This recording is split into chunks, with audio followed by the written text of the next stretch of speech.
묵시가 없으면 백성이 방자히 행하거니와 율법을 지키는 자는 복이 있느니라. 재밌는 얘기에서부터 시작하죠. 옛날 얘기, 어릴 때 들었던 이야기 기억나십니까? 나무꾼 이야기. 옛날에 나무꾼이 살고 있었어요. 그 나무꾼은 아주 가난한 나무꾼이었어요. 그러니까 나무를 해서 하루하루 그냥 근근히 입에 풀칠을 한다고 그러죠. 그렇게 살았던 나무꾼. 근데 그날도 이제 아내에게 이야기합니다. 여보, 내가 오늘 나무를 많이 해서 그것을 잘 팔아서 장에 가서 맛있는 것을 사오리다. 그러고서 갔어요.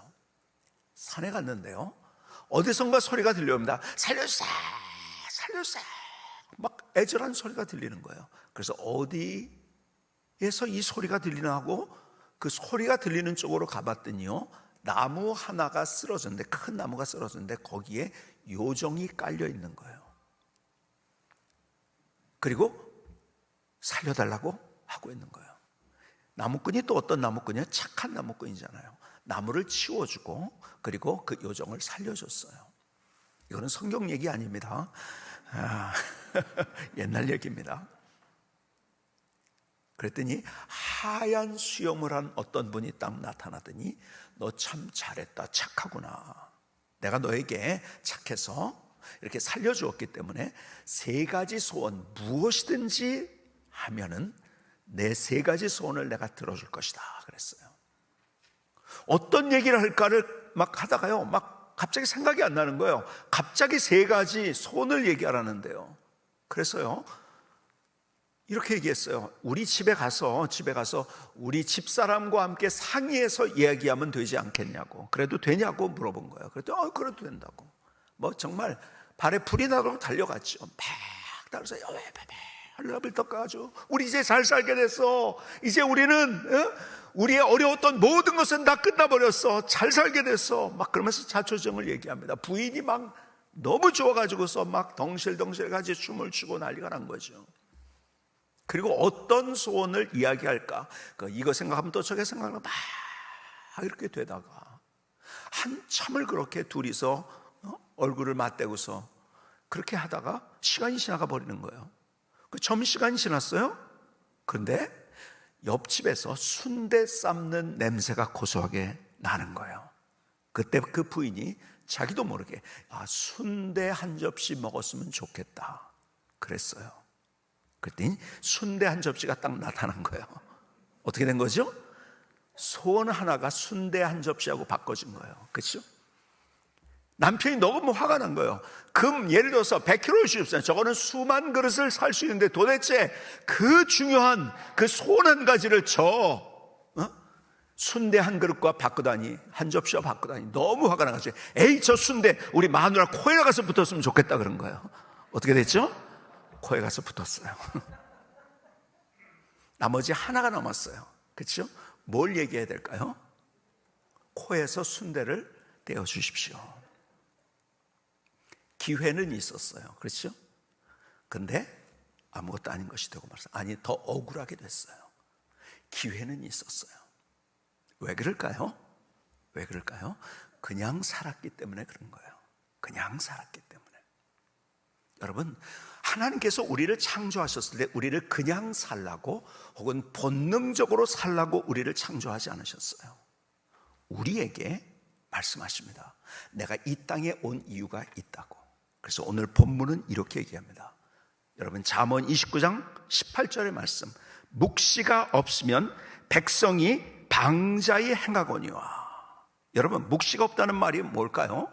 때로는요, 영어 성경을 볼 때 이게 이해가 잘 돼요. 영어 성경으로 이렇게 되어 있습니다. Where there's no vision, 비전이 없으면, 비전이 없는 곳에는 the people perish. 여러분, 묵시라는 것이 원어적으로 비전이라는 말입니다. 비전이 없으면, 쉽게 해석을 하면 이거죠. 비전이 없으면 망한다는 거예요. 여러분, 동물이 비전 가졌다는 얘기를 들어보셨습니까? 아니, 없어요. 사람만이 가질 수 있는 것이 비전이에요. 근데 그 비전이 없다고 한다면 성경은 선언합니다. 그 인생 망한 인생이다. Where there is no vision, the people perish. 비전이 없으면 인생은 망한 인생이라는 거예요. 그래서 주님께서 우리에게 이렇게 말씀하시죠. 여러분 마태복음 8장 34절에 보니까 무리와 제자를 불러주시되 누구든지 나를 따라오려거든. 주님을 우리가 따라가는 거죠. 제자는 따라가는 사람이요. 근데 따라가는 것, 여러분 누가 진짜 제자인지 아세요? 제자는요, 내가 제자 훈련반에서 그것을 이수해서 제자가 아니에요. 그건 제자가 아니에요. 제자는 누구인가? 나를 따르거든 자기를 부인하고 자기 십자가를 지고 나를 따를 것이니라. 여러분, 예수님을 따르는 사람은요, 자기 십자가를 지고 따르라고 말씀하십니다. 그럼 자기 십자가가 뭘까요? 많은 사람은 이래요. 아들이 나를 굉장히 어렵게, 그러면 아들이 내 십자가라고. 남편이요, 너무 나를 힘들게 해요. 그럼 내 십자가라고. 그게 십자가가 아니에요. 어디에 그게 십자가라고 성경이 되어 있습니까? 그러면 자기 십자가가 뭘까요? 예수님이 이 땅에 오신 이유, 그분의 사명은 뭔지 아세요? 병도 고치시고 그리고 기적도 행하셨지만 그것 때문에 이 땅에 오신 게 아니에요. 그분이 이 땅에 오신 단 한 가지 이유가 있다고 하면 십자가 때문에 이 땅에 오셨어요. 그분의 미션, 그분의 사명은 십자가예요. 자기 십자가를 따르고 붙들고 나를 따르라고 하는 것은 무슨 말인지 아세요? 각자에게 자기 십자가, 각자의 사명이 있다는 거예요. 근데 다 달라요. 똑같지 않아요. 근데 그 사명을 붙들고 우리가 주님을 따라가야 된다는 거예요. 여러분, 성경은 우리에게 말씀하고 있어요. 여러분, 동물 같은 인생을 살지 말라고, 본능적으로 그냥 사는 인생을 살지 말라고, 내 삶에서 내 인생을 멋지게 만드는 단 하나의 이유가 있다고 한다면 하나님이 이 땅에 나를 보내셨는데 이 땅에 보내신 것은 동물같이 그냥 본능적으로 살다가 끝나라고 내 인생을 그렇게 보낸 것이 아니야. 다 다르지만 다 미션이 있는 거예요. 그것이 큰 것일 수도 있고 작은 것일 수도 있어요. 다른 사람이 아는 것일 수도 있고 다른 사람이 모르는 것일 수도 있어요. 그러나 우리 모두에게는 다 사명을 주었다. 자, 그렇다면 여러분, 막연한 얘기를 제가 드리고 싶지 않아요. 그렇다면 사명이 뭘까요? 뭐가 사명일까요? 제가 사명을 찾는 몇 가지를 여러분들에게 말씀드리겠습니다. 첫 번째는요, 많이 있는 게 사명입니다. 예를 들어서 돈이 많이 있어요. 여러분, 돈 많이 가져가지고서 내가 이만 가져서 이거 하려고 내가 이렇게 많이 모아놨어. 개미가 무슨 음식을 모아놓듯이 그렇게 모아놨다고 내가 자랑하는 것이 하라고 그게 돈을 모은 건가요? 돈이 있는 거 아니에요. 그건 사명이에요. 그걸 가지고 하나님께서 나는 내게 돈이 있다는 것은 다른 사람보다 더 많이 있다는 것은 그걸 가지고서 무엇인가 여러분 하라고 하는 하나님의 사명인 거예요. 여러분, 돈은 쌓아놓는 게 아니에요. 그래서 저는 주구장창 우리 아이들에게도 저는 얘기합니다. 난 너희들에게 줄 유산이 없다. 저는 주구장창 얘기합니다. 여러분, 유산을 물려주려고 하면은요, 그때 유산을 기대해서 아이들이 창의성도 없어집니다. 그리고 유산 물려주는 애들이 잘 되는 경우를 거의 못 봤어요. 그리고 유산을 물려주면 거기에 자녀들이 몇 명 있으면 그거 가지고 꼭 싸웁니다. 제가 보는 견지에서 98%가 다 싸우더라고요. 그렇게 화목했던 가정. 여러분, 유산 물려주지 마세요. 하나님이 이 땅에서 내게 주신 거예요. 여러분, 죽기 전에 다 써야 됩니다. 아세요? 바보같이 그 많은 것을 주셨는데 쓰지도 못하고 그냥 가버리는 거야. 그리고 자녀들이 그거 가지고 싸우도록 만들고 가버리는 거야. 이거 바보 같은 일이죠. 여러분, 이 땅에 있는 거 다 쓰고 가시는 거예요. 바보 같은 거예요. 어쨌든 내가 뭔가를 더 많이 가진 게 있어요. 그렇죠? 그게 뭔지는 모르겠어요. 사람들마다 어떤 재능에 있어서도 내가 예를 들어서 피아노를 칩니다. 다른 사람보다 그런 음악적인 재능이 많이 있는가? 그게 사명인 거야. 그걸 통해서 내가 하나님 앞에 어떻게 내 인생을 만들까를 생각해야죠. 여러분, 많이 있는 것이 사명인 거예요. 두 번째는 그것을 할 때 기쁨이 있을 때 그게 사명입니다. 다른 사람은요, 그거 할 때 너무 힘들어요. 근데 너무 기뻐요. 저희 교회 가장 아주 지저분한 곳을, 저희 교회는요 다 이렇게 이제 방을 다 연말에 우리는 다 정합니다. 세부적으로 몇 층에 어느 몇 호실 혹은 어떤 화장실, 이것을 다 개인들이 맡게 합니다. 그리고 주중에 와서 청소하게 합니다. 하루에 한 번, 아니 일주일에 한 번, 최소한 한 번은 와서 청소를 하게 됩니다. 그것이 또 중복되는 경우도 있고 그렇죠. 그래도 하여간 계속 그렇게 청소하도록 합니다. 그런데 가장 지저분한 데를 청소하는 분이 계세요. 그분은 사회적으로 우리 교회에서 굉장히 위에 있는 분이에요. 모든 사람이 존경하는 분이에요. 그런데 가장 지저분한 냄새나는 하수구 근처를 치웁니다. 지나가다 그걸 봤어요. 땀을 뻘뻘 흘리면서 하시더라고요. 여름에. 집사님 힘들지 않으세요? 그랬더니요 저한테 이러더라고. 힘들다니요, 너무 기뻐요 그러더라고요. 기쁘대요. 다른 사람을 애써 피해가려고 하는데 그게 기쁘대요. 여러분 뭔지 모르겠어요. 여러분에게 기쁨이 있는 것, 그게 사명입니다. 기쁨이 있는 게 사명이에요. 세 번째는 거룩한 부담감이에요. 저희 교회 사역을 하던 우리 목사님 중에서 아프리카 세네갈, 가장 아프리카에서도 어려운 곳이죠. 그곳에 가서 선교를 하는 분이 있어요. 참 제가 봐도 너무 헌신적으로 거기에서 그 일을 하고 있어요. 근데 왜 거기를 갔는지 아세요? 늘 고등학교를 졸업한 다음부터 학교를 다니고 사회생활을 하면서 늘 가슴속에 뭐가 있었느냐? 거룩한 부담감이 있었어요. 뭐가요? 아프리카에 대한 부담감이 있었어요. 뭔지 모르겠어요. 다 달라요. 그런데 하나님께서 여러분의 가슴에 주시는 거룩한 부담감이 있어요. 여러분 그거 붙잡아야 돼요. 여러분 결국 그 사명을 붙들고 갈 때 우리의 인생이 멋진 인생이 되고 아름다운 인생이 되고 귀한 인생이 되는 거예요. 그걸 붙잡아야 되는 거죠. 네 번째는 진짜 사명이 뭔지 아세요? 진짜 사명은 내 불평거리입니다. 무슨 말일까요? 여기 교회 왔는데요, 선생님들이 왜 저렇게 아이들을 가르치고 있어, 참 답답하네, 그냥 막 그러고서 불평이 나는 분들이 있죠. 그렇죠? 여러분 불평하고 있지 마세요. 여러분 그게 사명입니다. 여러분 그 일을 해야 돼요. 교회 왔는데 너무 지저분해. 왜 이렇게 교회가 지저분하지? 불평합니다. 뭐 교회 와가지고 막 불평하는 사람들이 있어요. 뭔 어떠고? 아니요, 그거 사명이에요. 그래서 저는요, 저에게 와가지고 우리 교회에서 목사님 이거 여기에 왜 이러고 있어요, 뭐 어쩌고 저쩌고 막 얘기하면 그럼 그거 해보시라고 제가 그래요. 그럼 진짜 잘하더라고요. 너무너무 잘해요. 찬양대가 너무 아름답게 찬양을 했어요. 그 일부에 8시에 와서 이렇게 아름답게 찬양할 수 있다는 것, 여러분들 이거 보통 일이 아닙니다. 그냥 매일 보니까는 그런가 보다 하지만요, 너무 귀하고 대단한 거예요. 그렇죠? 근데 자 보세요. 저기 앉아가지고 저 소프라노가 오늘 음이 플랫이 되네, 저 음이 자꾸 왔다 갔다 하네, 막 이런 게 들립니까? 여러분 그러면서 왜 저러지 그러면 안 돼요. 여러분 그걸 들을 수 있는 사람은 없어요. 그거 하는 거예요. 여러분 그게 사명이에요.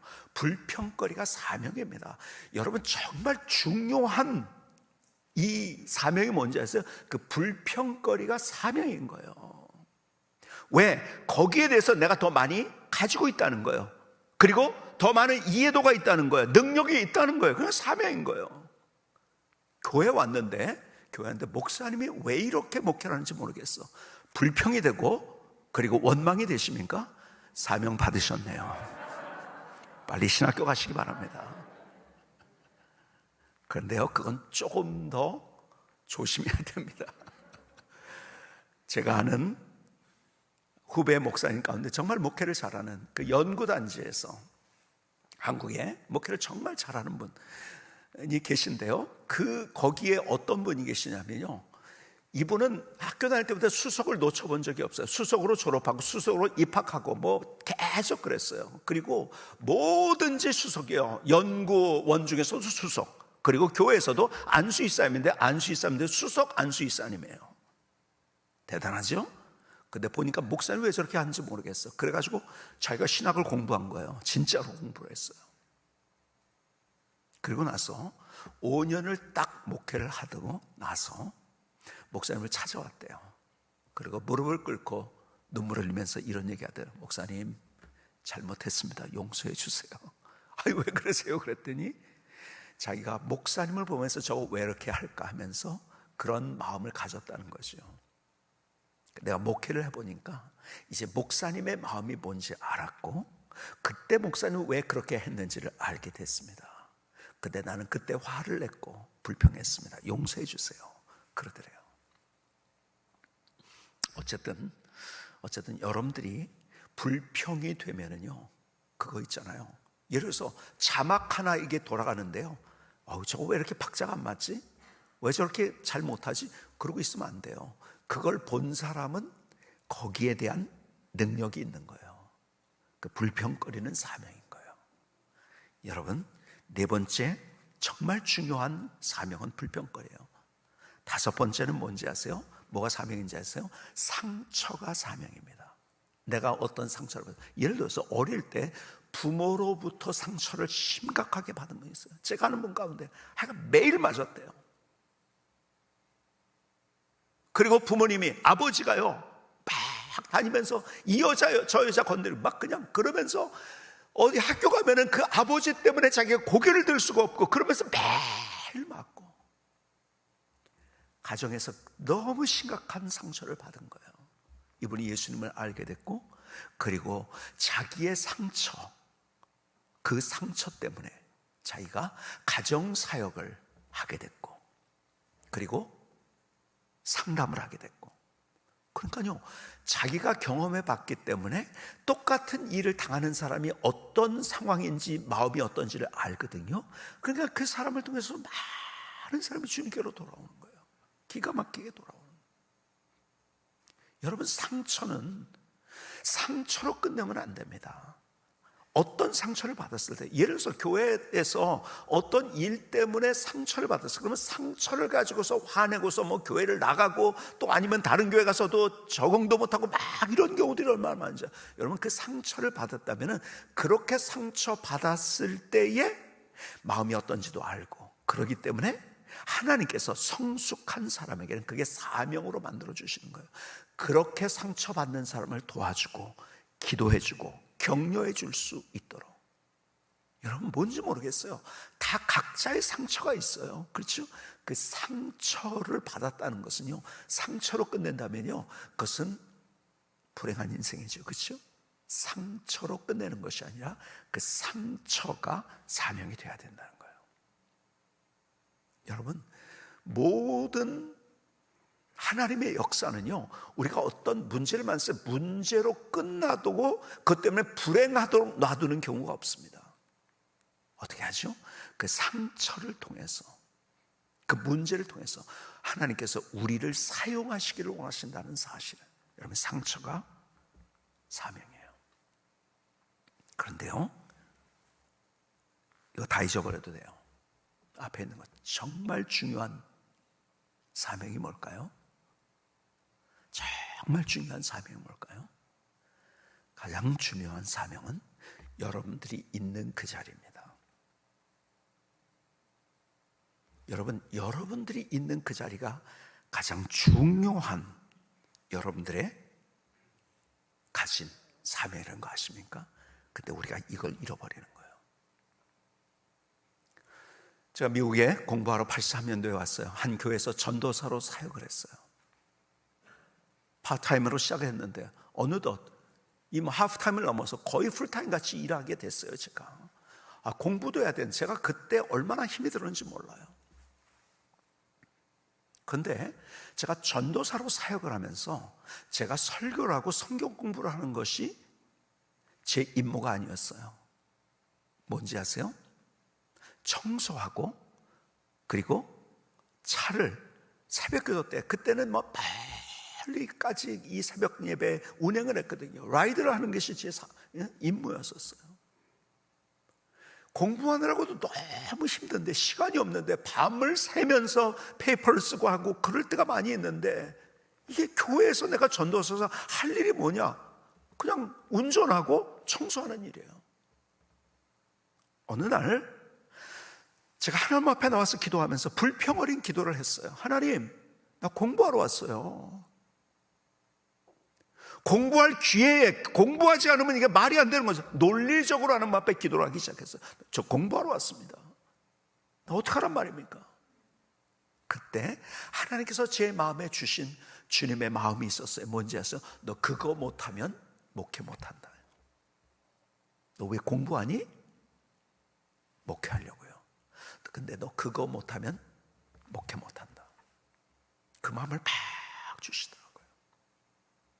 그때부터 저는요, 제가 목숨을 걸었어요. 저는 이과적 소질이 아무것도 없는 사람이에요. 기계를 다룰 줄도 몰라요. 저는 가만히 보면 저는 문과적 소질만 있는 사람이에요. 보면은. 그런데요, 제가 자동차를 연구하기 시작했어요. 차가 여러 대 있으니까요, 고장도 나고요. 그래서 고장 났을 때 제가 연구해가지고, 쉬운 일은 아니었어요. 그 연구해가지고 고장 난 곳 정크샵에 가가지고 거기에서 똑같은 부품을 사가지고, 그래서 그것을 교체도 해보고, 제가 거기에 목숨을 걸었어요. 제가 그때 뭘 연구했는지 해서 운전을 연구해가지고요, 저희 교회 제가 목회하는 동안 한 15년 20년 동안은 제가 오는 모든 사역자들을 운전을 다시 가르쳐 줬어요. 여러분, 운전의 가장 중요한 포인트가 뭔지 아십니까? 잘하는 운전은 브레이크를 쓰지 않는 겁니다. 이거 설명하면 또 오늘 설교가 길어지기 때문에 안 되고요. 브레이크를 많이 쓰면은 어쨌든 탄 사람들이 멀미를 느낍니다. 그래서 멀리 보고 브레이크를 잡아야 될 때 가까이 와서 팍 잡지 말고 미리 떼어놓고, 이거를 잘 조율하는 사람이, 제가요, 그래서요, 파킹을 얼마나 제가 잘하는지 해서 그때 연구를 해가지고요, 제가요, 어느 날 서울 도심에 나가가지고서 양쪽에 정말 1cm 정도 되는 그러한 간격이 남은 거예요. 근데 모든 차들이 거기에서 못 들어가는 거죠. 근데 거기를 제가 들어간 거예요. 양쪽에 정말 요만큼씩 남았더라고요. 그리고 제가 이를 보고 이렇게 나오는데요, 제가 거기에서 다시 주차를 한 데서 이제 가려고 하는데 어떤 사람이 막 안 된다는 거예요. 막. 그래서 왜 그러세요? 그랬더니 거기 못 들어간대요. 아니어서 들어가서 지금 나가는 중이라고 했더니 이분이 놀래더라고요. 여러분, 제가 그 일에 목숨을 걸었어요. 청소하는 일에 목숨을 걸었어요. 다른 사람은 잘 몰라요. 제 인생의 뒤를 돌아보면서 늘 생각나는 거죠. 하나님이 그때 그것을 보셨더라고요. 하나님은 그때 그것을 보셨어요. 그래서 제가 한국에 나와서 목회를 정말 어렵게 했어요. 사례금도 못 받고서 정말 어렵게 하는데, 어느 날 제가 있었던 그 교회에서, 그 교회가 이제 굉장히 큰 교회가 됐어요. 아주 대단한 교회가 됐죠. 근데 저를 오라고 부흥회를 부른 거예요. 그래서 제가 갔더니요, 저를 부흥회를 때문에 초청한 게 아니에요. 뭔지 아세요? 저를 전교인이 같이 그 교회 담임 목사로 결정을 한 거예요. 그럼 목사님이 이 학군이 얼마나, 거기 정말 좋은 지역이거든요. 학군이 얼마나 좋은지 설명하면서 교회에 오라고. 그런데요, 저는 조금 제가 목회했던 그곳, 제가 얼마나 어려웠는지를 얘기하면 그것은 누군가의 프라이버시를 건드리는 것 때문에 제가 늘 얘기합니다. 제가 천국 가서 할 얘기가 많다고 정말 힘들었어요. 근데 하나님께서 제게 주신 마음이 뭔지 아세요? 더 좋은 곳이지만 하나님이 내게 있는 그 자리가 하나님 주신 사명이더라고요. 그래서 정중하게 거절을 하고, 그리고 교회로 돌아왔어요. 지금 그리고 몇십 년이 흘러서 20년 이상이 흘러서 지금 뒤를 돌아보니까 그때 그렇게 했던 것이 얼마나 참 감사한지, 그리고 그 위에 부어주신 하나님의 은혜가 얼마나 놀라웠는지, 얼마나 감격스러웠는지. 여러분, 여러분들의 있는 그 자리가 사명의 자리예요. 교회도 마찬가지예요. 그러니까 자꾸 하다가요, 힘들다고, 목사님 내가 절대 이번 올해까지만입니다, 그러고서 그러려는 분이 있어요. 아니에요, 그러면 안 돼요. 여러분이 있는 그 자리가 사명, 거기서 잘 할 때 하나님이 더 귀하게 인생을 만들어. 근데 거기서 못하고 안 되겠다고 뛰쳐나오면요, 하나님께서 그 인생을 제대로 만들어주지 않습니다. 그 자리가 사명의 자리인 거예요. 내가 있는 그 자리. 여러분, 교회만이 아니죠. 하나님이 여러분들을 남편으로 만드셨어요. 아내로 만드셨어요. 그냥 그래서 당신 이만큼 하니까 나도 이만큼 하고 그러면서 인생을 사는 것이 아니고, 자녀를 향해서도 계산을 해서 논리적으로 내가 계산을 해서 사는 것이 아니고, 하나님이 나를 거기에 사명으로 세우셨어요. 내 엄마의 사명, 아버지의 사명, 남편의 사명, 아내의 사명. 여러분, 하나님께서 나를 이 자리에 불러주셨다는 사실을 깨달으면요, 여러분 인생과 가정이 달라지는 거예요. 정말 달라지는 거예요. 그 이야기를 조금 더 여러분들에게 2부 예배 때 말씀을 드릴 거예요. 다른 제목의 설교지만. 여러분, 하나님이 그 자리에 여러분 불러주신 거예요. 하나님이 여러분들의 그 자리에 불러주셨다는 소명의식을 가지고 여러분들의 인생을 살아갈 때 다른 인생이 만들어지는 거예요. 자꾸 우리는 비교해요. 자녀를 비교하고, 남편을 비교하고, 아내를 비교하고, 상황을 비교하고, 환경을 비교하고, 높이를 비교하고, 자꾸 비교해서 나는 이게 뭔가 그래. 바보 같은 인생이에요.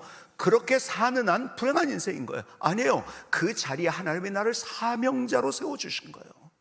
이 소명의식이 있으면 우리의 인생을 다르게 살아가는 거예요. 그래서 주님께서 나를 따라오려거든 자기 십자가를 지고 나를 따르라고 말씀하세요. 그렇죠? 자기 십자가라는 것은 사명이죠. 주님의 사명이 십자가였던 그때 자기 십자가는 뭐예요? 주님께서는요, 그 사명에 목숨을 거셨어요. 하다가 안 되면은 에이 아니야 이러지 않으셨어요. 사람들에게 손가락질을 당해도, 억울한 죽임을 당해도, 침뱉음을 당해도, 아무도 이해해주지 못하고 다 떠나간다 할지라도 주님은 그 사명에 목숨을 거셨어요. 그래서 우리가 구원받은 거예요. 그래서 온 열방과 나라와 민족 가운데 주님께서 찬양을 받으시고 경배를 받으시는 거예요. 여러분, 그 사명은 하다가 안 되면 집어치우는 게 아니에요. 거기에는요, 끝까지 목숨을 거는 거예요. 십자가는 목숨을 거는 거예요. 갈보리 언덕의 십자가를 다 우리가 바로, 여러분 우리의 희망은 십자가라는 거 아십니까? 우리가 십자가로 구원받았지만 우리의 살아가는 삶 속에서 우리의 십자가를 받을 때 주님께서 우리를 위로해 주시고, 그분이 아세요. 우리를 그분이 경험해 보셨으니까요, 내가 그 사명 붙들고 걸어갈 때 내가 어떤 아픔이 있는지, 눈물이 있는지, 외로움이 있는지, 고통이 있는지 주님은 누구보다 더 잘 아세요. 그리고 그것을 이길 수 있는 힘을 주시는 나와 함께 하시는 하나님이세요. 거기에 우리 목숨을 거는 거예요. 그래서 저희 교회는 영성을 만들었어요. 제가 그냥 비전만 있으면 안 되겠다, 이런 영성이 용감 거목이라고. 용감 거목, 첫 자를 따서 용은 용서와 용납이에요. 서로 다른 것 인정해 주면서 용서해 주죠. 그 다음에 감사와 나눔, 거룩한 갈망, 마지막이 뭔지 해서 목숨 건 열정. 거기에 기적이 있는 거예요. 거기에 능력이 있는 거예요. 거기에 인생의 가치가 있고 의미가 있고, 거기에 감격이 있고 감동이 있고 인생을 사는 보람이 있고, 그리고 하나님 앞에서 정말 멋지고 아름다운 인생을 살아가는 거예요. 여러분, 묵시가 없으면 백성이 방자히 행하거니와 정확한 의미는 Where there's no vision, the people perish. 비전이 없으면 인생은 망합니다.